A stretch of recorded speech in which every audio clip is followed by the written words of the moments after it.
Bonjour à toutes et à tous. On ne naît pas femme, on le devient, disait Simone de Beauvoir.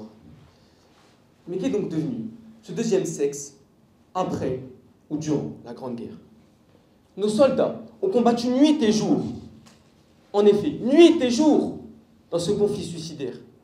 Et si le soldat inconnu, que l'on connaît tous, était en fait une inconnue? Mais connaître n'est pas ignorer. Rendons-leur aujourd'hui l'hommage qu'elles méritent. Durant 4 ans, elles ont résisté à cette guerre et su manifester la plus grande résilience face à ces horreurs, au front ou à l'arrière, à l'ombre ou à la lumière. Remplacer sur le champ du travail ceux qui sont sur le champ de bataille. Ainsi l'on interpelle les femmes.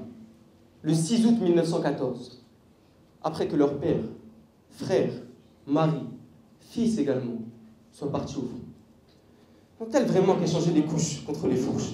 Je vous pose la question.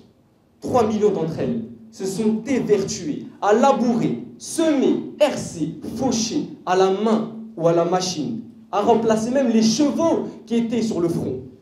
Mais pas seulement. Elles étaient aussi ouvrières, espionnes, guerrières, infirmières, cantinières, travesties, militantes. N'est-ce pas assez? Elles étaient aussi pacifistes et parfois même défaitistes.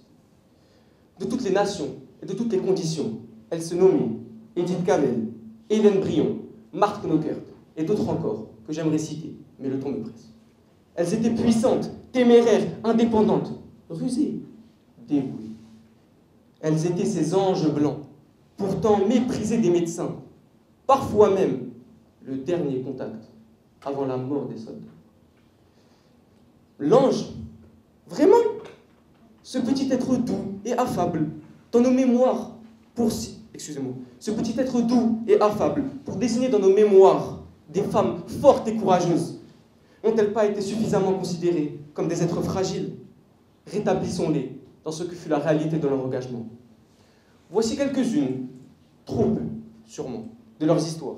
Des histoires de bravoure, mais des histoires dramatiques. Louise de Béthigny, de son pseudonyme d'espionne, Alice Dubois, était une femme discrète, mais redoutablement efficace. Elle était à la tête d'un réseau ayant permis des opérations de sauvetage de plusieurs centaines d'hommes. Je vous pose la question à vous, messieurs et mesdames les jurys, et à vous également le public. Comment pouvez-vous supporter qu'une femme de cette envergure ait fini ses jours dans l'obscurité d'une cellule, succombant de ses blessures? Ceci m'exaspère.